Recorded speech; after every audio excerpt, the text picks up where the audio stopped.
Hello my dear students, this is our part 2 on the topic jaundice. First part में हम लोगों ने detail में जॉन्डिस के बारे में डिस्कस किया और तीनों तरह की जॉन्डिस भी डिस्कस करी और उनके फीचर्स भी सब कुछ बताया और उसमें डिफरेंसेस भी हैं। लेकिन कभी कभी भी एक क्वेश्चन आता है यूनिवर्सिटी में कि what are the differences, write down the differences between 3 type of jaundice.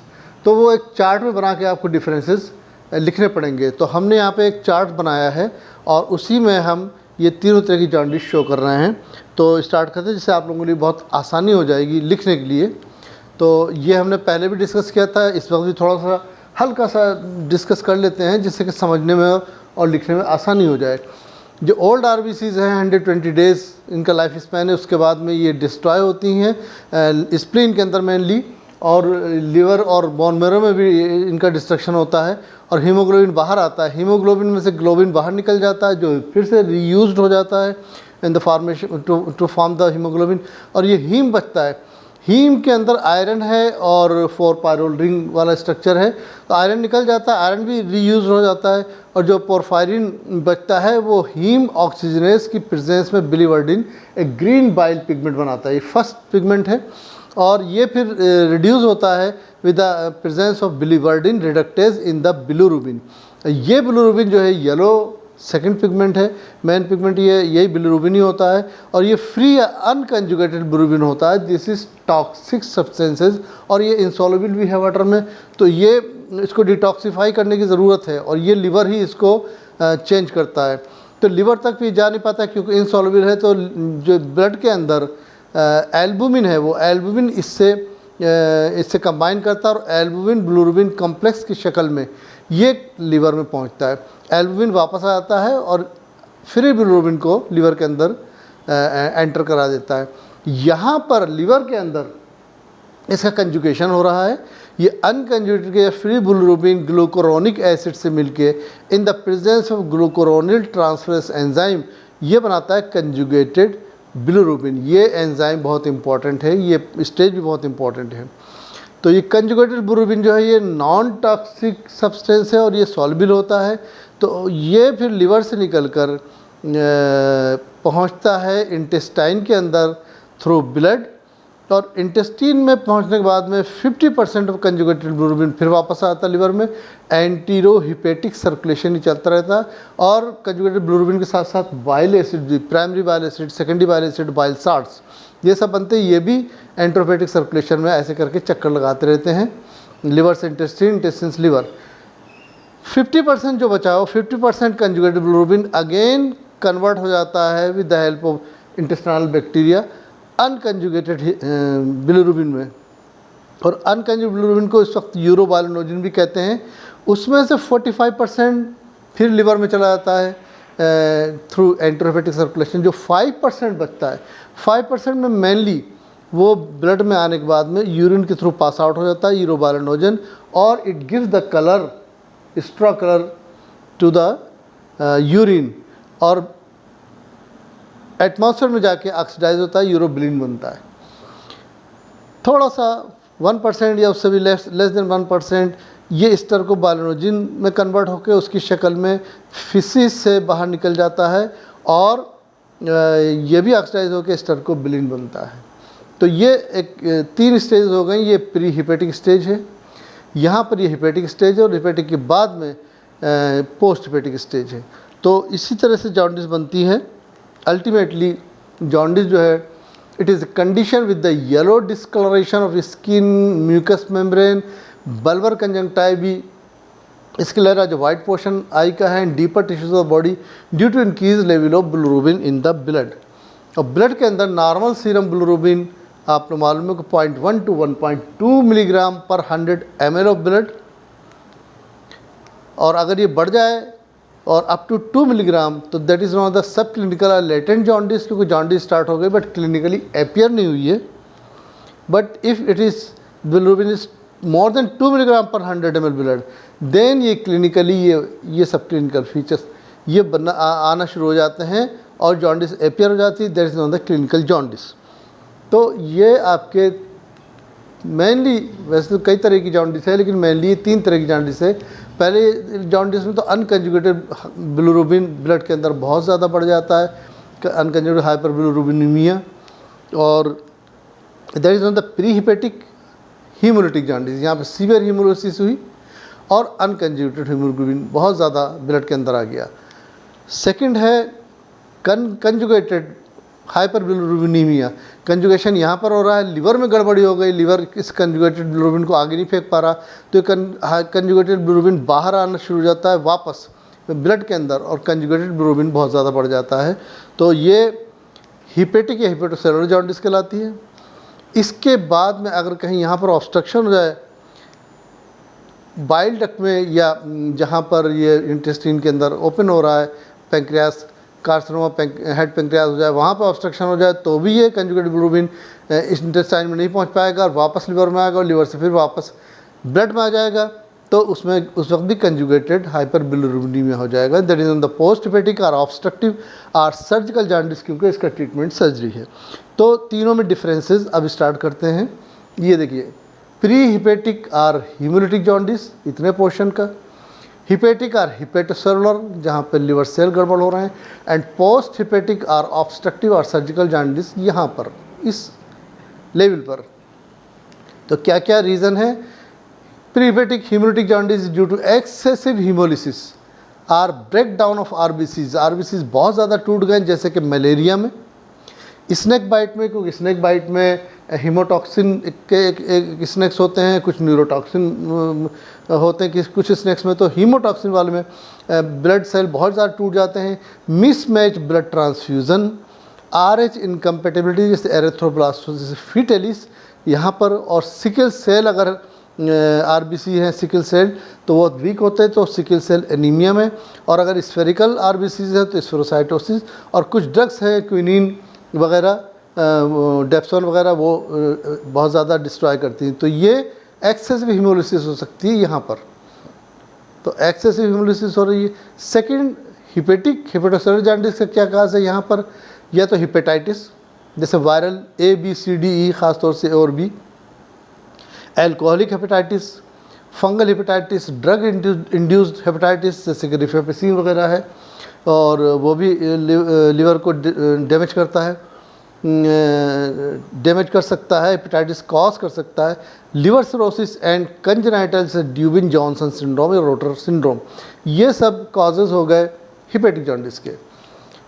तीसरा है पोस्ट हिपेटिक, इसमें गॉल ब्लैडर स्टोन जो है आकर कॉमन बाइल डक्ट में उसको ऑब्स्ट्रक्ट करता है, फंस जाता है, या पैंक्रेटाइटिस हो जाए, या कार्सिनोमा हेड पैंक्रियाज हो जाए, ये इनके काजेज़ हो गए हैं। तो इसमें यहाँ पर आगे क्या होता है कि सीरम या इसमें प्री हिपेटिक हीमोलिटिक जॉन्डिस में तो यहाँ पर तो अनकंजुगेटेड बिलिरुबिन बहुत ज़्यादा है, हाइपर बिलिरुबिनीमिया, और हिपेटिक जॉन्डिस में कंजुगेटेड वापस आ गया, तो कंजुगेटेड और अनकंजुगेटेड दोनों मिलते हैं, बट कंजुगेटेड इज़ मोर। और यहाँ पर पोस्ट हिपेटिक में मेनली कंजुगेटेड मिलता है। किस तरह से? और ये हीमोलिटिक जॉन्डिस में 2 मिलीग्राम से ज़्यादा है, up to 5 milligram %, mostly free and unconjugated bilirubin more than 80%। Hepatocellular में more than 5 milligram up to 15 milligram % serum bilirubin हो जाता है, and more is conjugated bilirubin more than 50%। Post hepatic में 10 milligram % से लेकर 30 मिलीग्राम % मोस्टली कंजुगेटेड। तो ये एक चीज़ हो गई। अब आप वांडनबर्ग टेस्ट करेंगे तो जो अनकंजुगेटेड बिलिरुबिन है इसमें इनडायरेक्ट पॉजिटिव होता है। सल्फ्यूरिक एसिड को अगर मिलाएंगे तो इमीडिएट रेड कलर नहीं देता, बल्कि अल्कोहल मिलाना पड़ता है। और ये डायरेक्ट पॉजिटिव या फेजिक हो सकता है, इसमें हिपेटिक में बाईफेजिक हो सकता है, और पोस्ट हिपेटिक में डायरेक्ट पॉजिटिव कि हम सल्फ्यूरिक एसिड में डायस्टोज्ड सल्फ्यूरिक एसिड में मिलाएंगे जैसे भी बिलिरुबिन, तो क्योंकि कंजुगेटेड है इमीडिएट रेड कलर देगा। तो ये चीज़ें हो गई serum bilirubin, blood test, Van den Bergh. Now liver function test अगर करेंगे तो प्री हिपेटिक में नॉर्मल है, लेकिन यहाँ पे लिवर फंक्शन टेस्ट, ये लिवर जो कि डिस्ट्रॉय हो रहा है या लिवर सेल डिस्ट्रॉय हो रहे हैं, तो लिवर फंक्शन टेस्ट जो एंजाइम से SGOT SGPT यहाँ से निकलते हैं लिवर से, वो इंक्रीज़ हो जाते हैं। यहाँ पर पोस्ट हेपेटिक में SgO2 SGPT तो नॉर्मल रहते हैं या एक्सेगरेट हो सकते हैं, लेकिन यहाँ जो बाइल एसिड यहाँ ज़्यादा जमा हो गया, वापस आ गया, वो स्टिमुलेट करता है सीरम एल्कलाइन फास्फेटेज को, ज़्यादा प्रोड्यूस करता है, वो वापस लिवर में इसमें आ जाता है, ब्लड में, तो सीरम एल्कलाइन फास्फेटेज इसमें ज़्यादा मिलेगा। तो यहाँ नॉर्मल है, यहाँ SgO2 SGPT मिल रहा है यहाँ पे, और सीरम एल्कलाइन फास्फेटेज यहाँ पे ज़्यादा बढ़ रहा है पोस्ट हेपेटिक में। ये तो ब्लड टेस्ट के डिफरेंसेस हो गए। Now come to the urine. Unconjugated haemoglobin यहाँ पे बहुत ज़्यादा है हेपेटिक में, तो अनकंजुगेटेड फिर कंजुगेटेड भी बनता है, और साथ ही साथ यूरिन का कलर बहुत ज़्यादा डार्क हो जाएगा क्योंकि यूरोबाइलोनिजिन बहुत ज़्यादा बनेगा। स्टूल का भी कलर डार्क हो जाएगा, स्टर्कोबाइलोनिजिन बहुत बनेगा। लेकिन हेपेटिक जॉन्डिस में कंजुगेटेड वापस आ जाता है, आगे नहीं बढ़ रहा है। तो जब आगे नहीं बढ़ रहा, ऑब्स्ट्रक्टिव में भी कंजुगेटेड बिलिरुबिन यहाँ पे आ गया और आगे नहीं बढ़ रहा है, तो ये यूरिन में नहीं पहुँच पाता है, यूरोबाइलोनिजिन नहीं बन रहा है, स्टर्कोबाइलोनिजिन नहीं बन रहा है। लेकिन ये कंजुगेटेड बिलिरुबिन के साथ साथ इसमें बाइल साल्ट्स भी हैं, बाइल साल्ट्स पहुँच रहे हैं और वो यूरिन से बाहर निकलते हैं। तो बाइल साल्ट्स की वजह से इन जॉन्डिस में मस्टर्ड ऑयल कलर यूरिन हो जाता है, और स्टर्कोबाइलोनिजिन नहीं बन रहा है तो इसका कलर बिल्कुल वाइट चाइना क्ले कलर हो जाता है स्टूल का। तो यह है यूरिन। यूरिन में यूरोबाइलोनिजिन रेज्ड हो गया, कोई उसके अंदर bilirubin, bile pigments, bile acid, bile salts नहीं है, क्योंकि ये सब एंटेरोहेपेटिक सर्कुलेशन में ही यहाँ पे चक्कर लगाते रहते हैं। लेकिन हेपेटिक जॉन्डिस में नो और वेरी लेस यूरोबाइलोनिजिन नहीं बना है, बल्कि ये वापस आ गया है। तो बिलिरुबिन, बाइल पिगमेंट्स और बाइल साल्ट्स यहाँ पर प्रेजेंट हो गए हैं। और ऑब्स्ट्रक्टिव जॉन्डिस में भी यूरोबाइलोनिजिन नहीं बन रहा है, लेकिन बिलिरुबिन, बाइल पिगमेंट्स और बाइल साल्ट जो हैं इसमें प्रेजेंट हैं यूरिन के अंदर। तो यूरिन का कलर यहाँ पर यूरोबाइलोनिजिन की वजह से एक्सट्रीमली येलो हो गया है ड्यू टू इंक्रीज यूरोबाइलोनिजिन, और यहाँ बाइल साल्ट्स की वजह से मस्टर्ड ऑयल कलर हो गया है हेपेटिक जॉन्डिस में। और पोस्ट हेपेटिक में भी मस्टर्ड ऑयल कलर, सरसों के तेल जैसा black colour due to bile salt, ये हो जाता है। तो that is difference in the urine. Now stool में हमने आपको बताया था कि हेपेटिक जॉन्डिस में स्टर्कोबाइलोनिजिन बहुत बन रहा है, तो बहुत ज़्यादा एक्सट्रीमली येलो हो जाएगा ड्यू टू इनकी स्टर्कोबाइलोनिजिन। यहाँ पर हेपेटिक और पोस्ट हेपेटिक जॉन्डिस में आगे बढ़ ही नहीं रहा है, स्टर्कोबाइलोनिजिन बन ही नहीं रहा है, तो white china clay colour of stool due to absence of stercobilinogen hepatic jaundice में, और ऑब्स्ट्रक्टिव में भी white china clay colour of stool due to absence of stercobilinogen ये बन जाता है। ट्रीटमेंट, ये मेडिसिन जो भी कॉज है इसके मेडिसिनल ट्रीटमेंट है, जो जितने भी कॉजेज़ हैं, यहाँ पर भी हेपेटाइटिस जो भी काज है उसका मेडिसिनल ट्रीटमेंट होगा, और हिपोटो प्रोटेक्टिव ड्रग्स देंगे। For example ursodeoxycholic acid 300 milligram BD। और ये जो है अगर स्टोन है गाल ब्लैडर का कॉमन बाइल डक्ट में या कार्सिनोमा हेड पैंक्रियाज है, तो इसमें सर्जिकल ट्रीटमेंट है। तो ये आपकी ट्रीटमेंट हो गया। तो इस तरह से आपके टॉपिक पूरा कंप्लीट हो गया। ठीक है, बहुत शॉर्ट में क्विक रिवीजन। देखिए, पहले तो आपने रीज़न बताइए सब में क्या क्या कॉजेज़ हैं, कॉजेज़ बता दीजिए तीनों जॉन्डिस के। उसके बाद में बिलिरुबिन स्टेटस बता दीजिए, अनकंजुगेटेड या कंजुगेटेड। ये 2 मिलीग्राम से 5 मिलीग्राम %, ये 5 मिलीग्राम से 15, और ये 10 मिलीग्राम से 30 मिलीग्राम मोस्टली कंजुगेटेड है यहाँ पर, और यहाँ पर अनकंजुगेटेड। वाइंडरबर्ग इनडायरेक्ट पॉजिटिव, यहाँ पर डायरेक्ट पॉजिटिव है दोनों में। लिवर फंक्शन टेस्ट यहाँ पर अल्टर्ड है हेपेटिक में, यहाँ पर नहीं है। यूरिन यहाँ पर यूरोबाइलोनिजिन ज़्यादा है, तो यूरिन का कलर एक्सट्रीम येलो है। यहाँ बाइल साल्ट्स की वजह से मस्टर्ड ऑयल कलर हो जाता है, यहाँ बाइल साल्ट की वजह से यहाँ भी मस्टर्ड ऑयल कलर हो जाता है। स्टूल, ये इंक्रीज स्टर्कोबाइलोनिजिन, इसकी वजह से एक्सट्रीमली येलो है। यहाँ स्टर्कोबाइलोनिजिन नहीं है, तो दोनों वाइट चाइना क्ले कलर, और ये ट्रीटमेंट है। दूसरी चीज़, हेपेटोसेलुलर जॉन्डिस में थोड़ा सा हेमरेजिक टेंडेंसी होती है विटामिन K की कमी की वजह से, वो है। और इसमें ऑब्स्ट्रक्टिव जॉन्डिस में प्रोराइटिस बहुत होती है, बाइल साल्ट बहुत ज़्यादा जमा होता है, तो पूरी बॉडी में प्रोराइटिस इचिंग टाइप की हो जाती है। These are the differences, important differences वैसे ही बहुत और भी हो सकते हैं, लेकिन these are the main differences जो अगर आप एग्ज़ाम में लिखते हैं तो आपको फुल मार्क्स मिलने चाहिए। तो यहाँ पर हमारा टॉपिक कंप्लीट हो जाता है।